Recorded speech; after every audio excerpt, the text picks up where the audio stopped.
Texas is more of a country than a state, and no two parts of it are quite alike, as host Ron Spomer knows as he goes after giant North Texas whitetail. Big 10 right there, Ron. That's a deer, man. John had described that where we were going was an area in which he had seen two deer sort of working together. One's a really nice 5x5, and the other one's a big one. So I'm thinking, how tall can this be? So I said, like 15-inch tall tines? He said, yeah, 15-inch tines. Spomer could be looking at the biggest buck of the season, and one to challenge his skills on this Lone Star episode of Winchester World of Whitetail. Should we wait for the 9-pointer? That's up to you. It's a pretty good deer. If John hadn't told me about these two deer, it would have been a one deer bang and the hunt would have been over, because the 5x5 came walking across the far end of that field. Yeah, I think I'm gonna shoot this deer while I can. Ready? Here goes.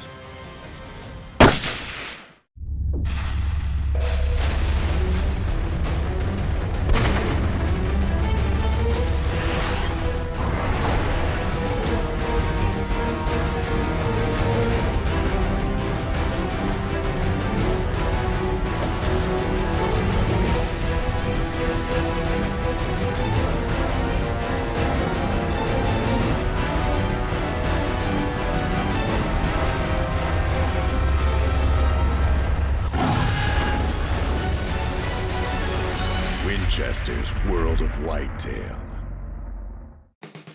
On this Winchester World of Whitetail, host Ron Spomer explores the northern part of the one-time Republic of Texas in search of enormous whitetail. Texas whitetail. Everybody thinks they know Texas whitetails, and some people do, but don't mistake Texas whitetails for Texas whitetails. Here's what I'm getting at. Texas, as everyone knows, is a huge state, but it's not all the same habitat. East Texas, West Texas, South Texas, North Texas is different, and we're in different country from what you usually see on television with Texas hunts. We're up north near Dallas, where it's not that thick, brushy, thorny, nasty stuff you get in South Texas. Rolling hills up here with lots of oak trees broken up with crop fields and even some bottomlands and rivers. It's a little bit different. It's not your typical South Texas whitetail hunt, but I'll tell you what is typical: big whitetails. And that's our big challenge this week on Winchester World of Whitetail. For Spomer, the challenge of a big buck will take place on the 6,000 acres of striking-looking Greystone Castle, an hour west of Dallas-Fort Worth. And it is going to be one heck of a hunt because they've got big deer here. They've been managing this place actively for improved genetics and bigger deer now for about 5 years, and they've supposedly got some really big ones. The spectacular facilities of Greystone make for a premier sporting and gourmet destination, including luxurious accommodations and amenities. But it's the hunting for bobwhite, ducks, doves, and whitetail, scoring from 140 all the way to 200, that makes this lodge a castle. On Greystone, they've got a 1-to-1 sex ratio. That means there's a lot of bucks. And they're going to be a lot of big bucks because they don't grow little bucks down here in Texas. With that sort of competition for the does, lots of fighting. We're going to have broken antlers. So finding a really big mature buck with fully intact antlers is going to be our challenge. Spomer's hunt will be about gauging the rut, but there will also be the wild card of the gusting winds that blow down from the Canadian prairies to North Texas. You get a whitetail in the plain states, Texas, all the way up into the Dakotas. If they can't handle wind, I don't think they're going to be there, because these states are windy almost all the time. So I think deer in windy places probably have adapted to it. They're not going to hide. They'd starve to death if they had to lay out and wait for the wind to quit. One nice thing about the wind is that it covers up your mistakes. You can walk around and crunch the ground and they're not going to hear it. You can even sit there and talk in a normal voice and a deer 100 yards away isn't going to hear you. So it's kind of nice to have some wind, and you can count on it to blow your scent where you need it to go. To tame the Texas winds takes the right bullet, and Spomer knows that the answer lies in a heavier round, even though a lighter one can kill just as effectively. 150 grain bullets in that WSM. It's a little more than you need for a whitetail, but it never hurt to go with a bigger bullet. You're going to have better resistance to wind deflection with one, and Lord knows we're going to have some wind down here. So 150 grain bullet out of that WSM is going to fly true out to easily 400 yards on a point-blank range setup. So I'll set it up to shoot good out to about 300 yards. I don't think we'll need to shoot farther than that here. But it's a light, quick little cartridge, doesn't have much recoil. It's really pretty sweet. Ron is ready for the wind with his scope dialed in. He already knows the bucks are here. Now it's about finding the big one on this North Texas whitetail adventure. And really, the other challenge is just deciding which one you want, because we are going to see a lot of big bucks on this hunt. Just the upside of Texas. Whew, they've got big deer down here, and we're gonna find some on Winchester World of Whitetail. The first sunup over Greystone Castle, and Spomer has ranch manager John Fredericks to guide him and to clue him in on some interesting information. John had described that where we were going was an area in which he had seen two deer sort of working together. And he very just nonchalantly says, one's a really nice 5x5 that might score around 160, and the other one's a big one. So I'm thinking, how tall can this be? So I said, like 15-inch tall tines? He said, yeah, 15-inch tines. So, you know, it's worth looking for. Yeah, I think so. Big 10 right there, Ron. That's a deer, man. Should we wait for the 9-pointer? I would think they're out. I always see them together. Easily could have shot this buck. He was at 120, 130 yards. I mean, if I hadn't heard about this big 15-inch tine 9-point thing, you know, that 5x5 would have been in the freezer already. So I'm looking for his buddy. This guy was exceptional, and main beam length was his strong suit. Yeah, I think I'm gonna shoot this deer while I can. Ready? Here goes.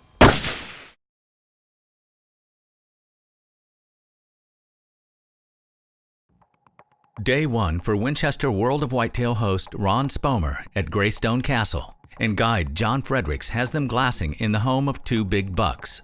We come up to the live oaks right on the edge of that meadow, and John had described very briefly that he had seen two deer sort of working together. Pretty much every time he'd see these guys, they were together. Well, there's two mature deer running together. One's a mainframe 10-point. He's real heavy mass. He's pretty wide. The other one's a 9-point. But his G2s and 3s are probably the longest I've seen on a Texas deer. Really? Incredibly big. That deer is probably pushing 185. Wow. The other deer, I'm guessing he's high 160s, touching 170, but both are really nice deer. They're good mature deer. Obviously, if we see them, those would be one of the two that I would like to shoot. But it's hunting, and you know, we'll just see how it all plays out here. Spomer knows he's on the track of two bucks, exceptional even by Texas standards. Then the smaller of the two appears, exceeding all of Ron's expectations. Big 10 right there, Ron. Yeah, that's a deer, man. Should we wait for the 9-pointer? That's up to you. It's a pretty good deer. If John hadn't told me about these two deer, it would have been a one deer bang and the hunt would have been over, because the 5x5 came walking across the far end of that field, and main beam length was his strong suit. The length of those main beams, he could have scratched his nose at the end of them. This will show us the route they take. See that right across the end of the field? What do you think? Should I shoot him? Oh, I'm torn. The wide one walks away and almost stopped my heart. It's just like, I'm passing this guy up and he's going almost straight away, and you could have fit two deer rumps into the size of that rack. This guy was exceptional. Biggest deer I've seen all year, probably the widest deer I've seen in the last 10 years, and he's still out there. Whatever second thoughts Spomer may be having, he knows he made a choice based on the chance that he might see an even more spectacular Texas buck. As Spomer continues the hunt for the bigger buck, he focuses in on the workings of the rut and the ways in which it affects the behavior of whitetail, young and old. When you've been around and at it as long as I have, you start to think you know it all, but by golly, I don't. So I'm always studying and trying to figure out, why are the animals doing what they're doing? So when you see does start to run around the field and your young bucks start to chase them, you know that they're getting pretty close to estrus. So what does that tell you about the big bucks? Well, if the little guys are out chasing does in the open fields and you're not seeing the big older guys, probably already have a doe down in the timber or out up on the prairie somewhere, isolated, that they're tending. So you need to look a little harder for the big bucks. Don't expect them to be out racing around the field. They might hit it once or twice. Chances are, though, if the little guys are out chasing the does, big guy's already busy back in the bushes. You know, the only thing better than getting to go whitetail hunting all fall is getting to go in a new Ram Outdoorsman. What's always predictable is the quality and innovation that goes into Ram trucks. Take something as seemingly simple as the trailer hitch plug-ins. The status quo is a tangled mess of dangling wires. But the new Ram offers a 4 and 7-pin trailer hitch wiring harness and connector with a convenient plug-in connection integrated into the rear bumper. Instead of letting it all hang out, the Ram has everything in the right place. As Spomer sets out with guide John Fredericks on the afternoon hunt, he has to wonder if he made the right choice in passing on the buck this morning. I don't see anything, Ron. Let's just go ahead and move up and we'll get set up for this afternoon's hunt and we'll see what happens. Just get set up in here. This looks as good as the next place. Spomer and Fredericks set up on the edge of a clearing, using a strand of trees to break their silhouettes. And soon, a familiar face, or rack, makes a return appearance. Hey, Ron. Here comes that big white den that we saw this morning. Oh yeah, I see him coming. Yeah, it's him. Do you think his buddy's gonna be with him? I'm not sure. Just out there feeding. Yeah, let's let him watch him for a while. I can only shoot him when he starts to leave. As not only a hunter, but an award-winning wildlife photographer, Spomer uses the cover and the buck's sense of calm to capture more than a rifle shot. We were hidden deep underneath that live oak tree in the shadows, and I just felt confident that I could get some pictures of this buck. And how many chances does a guy get to photograph a buck before he shoots it? So I took it, and I took several nice snapshots of him out there. It was a beautiful setting. It's just a special treat to have a photograph of your buck go along with that mount on the wall. The buck's had its close-up. Now it is time to get back to the reason for Ron's being here. It's time to get his rifle on its rest and see if he can squeeze off a shot. I don't know if I can see him from down here, though. Yeah, I think I'm going to shoot this deer while I can. I don't want to push the envelope too much. I think that's the right call. Ready? Here goes. That rifle and that ammo I've been shooting all fall was deadly. It'll shoot under a minute of an angle. So I wasn't worried about it. At a 100-yard shot, I could put it on the chest.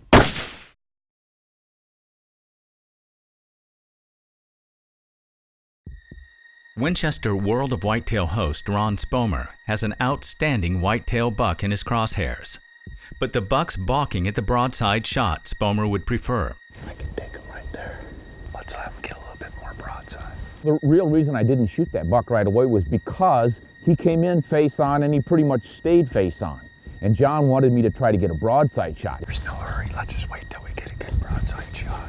Let's wait till he takes a step to his left. He was saying, just wait till he turns. But he did not turn. He fed out there and he looked and he looked and he watched and he would not turn broadside. That damn deer's not moving. I don't think he's going to turn. I should just shoot him like this when he looks up. You all right with that? Of course, John didn't know how well I or the rifle could shoot, but yeah, I gradually talked him into it. I just said, hey, I can make the shot if I have to. He finally decided that I could take the shot. We're gonna shoot the deer. Let's go ahead and shoot him when you're ready. I'm okay with that if you are. And I had my cross sticks and I was sitting still. It's just a good, solid position from which to shoot, but I was real confident. That rifle and that ammo I'd been shooting all fall was deadly. It'll shoot under a minute of an angle. So I wasn't worried about it. At a 100-yard shot, I could put it on the chest. Ready? Yeah. Here goes. Good shot. Good shot. He's going down. He's going down. In a cloud of dust. It was a good solid holder. I wouldn't have tried that shot. And it did end up right where it was supposed to go here on the brisket, right over the top of the heart. Wow, that was only 100 yards. My gosh, that was close. Is this buck as big as I think he is? Yeah. Yeah. Well, let's go take a look. You know, this is probably the best scoring whitetail of the year. What it scores, I don't really care, just because it looks so spectacular with that spread. Oh, What a great deer. Main beam length on him. That's a beauty. That is the widest buck I have shot in a long time. Wow. Very nice. Beautiful balance to him. Look at that. 9 inches, 8 inches. This one's just a little bit short. Yeah. That's going to cost him a couple inches in the balance. Other than that, though, whoa. Ron, you scared me a little bit though when you picked up your camera and I saw your rifle still on the tripod and I wasn't sure if you were going to shoot that deer or take some more photos. I know, I understand, but when they don't know you're there and we were hidden under that oak tree as well as we were and the wind is right in our face, I've got to take the opportunity to get photos of a buck like this. I mean, those don't come along every day. Coming up on a buck like that and lifting those antlers and getting getting to feel him. You've seen him, now you feel him. I don't care what that buck scores. It is a beauty. Meanwhile, back at the castle, Ron joins Dallas Safari Club Executive Director Ben Carter to compare notes as Carter heads out for a buck of his own. Over the years, Greystone and the Dallas Safari Club have formed an alliance to teach safe gun handling to youngsters and perhaps awaken the hunting instinct. We've had a long-standing relationship with Greystone Castle. Twice a year we put on our safety event, which is a program that we have where we'll bring out 125 to 150 kids that are in our outdoor education program. Greystone Castle has put the castle up for our use for the entire weekend. They come out to a great place like this, and you know what, it might inspire them to develop a taste for the outdoors and hunting, or even excel in school, so that they might be able to have the opportunity to do this kind of stuff in the future. It's Ben Carter's turn to do some practice shooting himself before heading into the field. And Ron's lending him one of his precision-built Mossberg rifles. I brought 2 rifles, 7-rim mag, but I think I'm gonna let Ben use that one. He's talked about these Mossberg and hasn't had a chance to shoot with them, so I brought an extra along. I think I'll let him shoot that 7mm. Okay, you should be shooting about 3 inches high at this distance. All right. So you might want to shoot at the bottom of the target, and we'll see how high up into it goes. There you go, beautiful. I think this is fine. What did I tell ya? Dead deer every time. Took a 330-yard deer in Montana with it, dropped him in his tracks. Just. Now that Carter's finished his paperwork, it's time to see if he can get one of these huge Greystone bucks on the other end of his rifle scope. If he stops broadside, I'm gonna take him. I felt like he was working himself into a position where I could actually get a shot on him. I'm gonna take him now. You ready? Yep, take him when you're ready.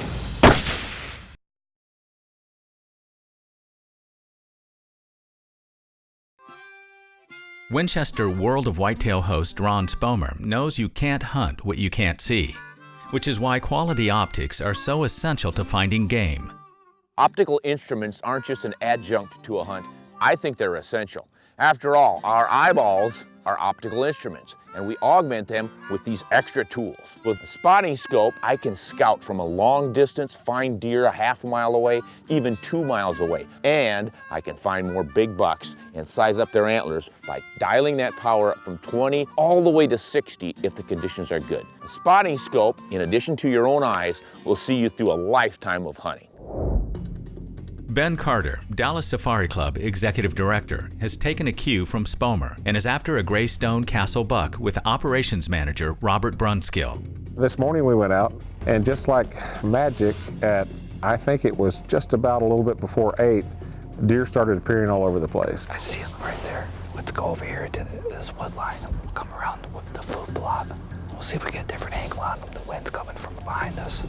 Oh wow, that's a nice deer. Yeah. God, look how tall he is. Yeah, he's got good mass. Big-bodied deer. Out of all the deer, Carter and Brunskill spot one they decide is worth going after. They make a plan to get into position and put it into action. All right, let's go up here. We got the wind to our favor. We'll come around here. Wind's crosswind. We'll just stick kind of to the edge of the wood line. Okay, let's try it. They've committed themselves to this buck. Now they need to set up and be patient until the deer gives them the exact right shot they need for a clean kill. We had to wait on this deer.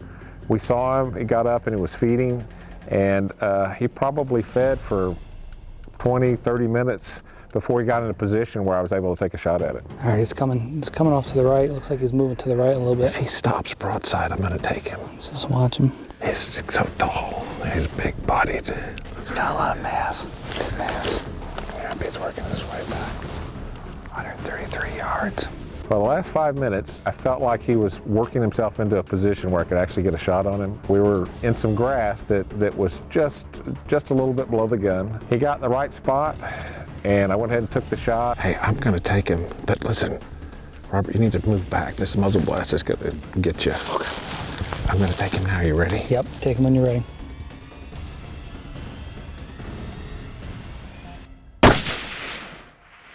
Oh, all right. He's down. He's down, look at that. He's not moving. Good job. Good shot.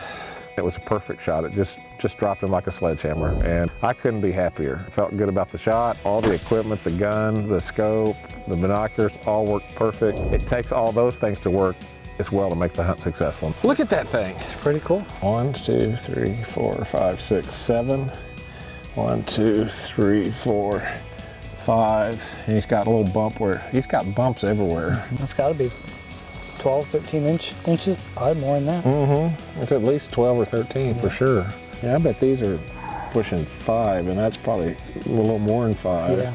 And that's probably almost 5. What a cool deer. I'm gonna be telling all my friends about the experience I had out here. This is unbelievable. Boy, what an afternoon here at Greystone. I have to say, when I walked up to this deer, he was every bit what I hoped he would be, and I was very happy with him. He had great mass, great tine length. He's probably either 4.5, 5.5 years old, and I couldn't be happier. Greystone Castle has produced 2 unique trophy whitetail for Ben Carter and Ron Spomer, each as different as night and day, but worth celebrating over. What a perfect end to a Winchester World of Whitetail season. I got a beautiful wide buck, the widest one of the year, and Ben, you got the narrowest one of the year. I did, and you know what? I'm plenty happy with it. Let's go eat. All right, sounds good.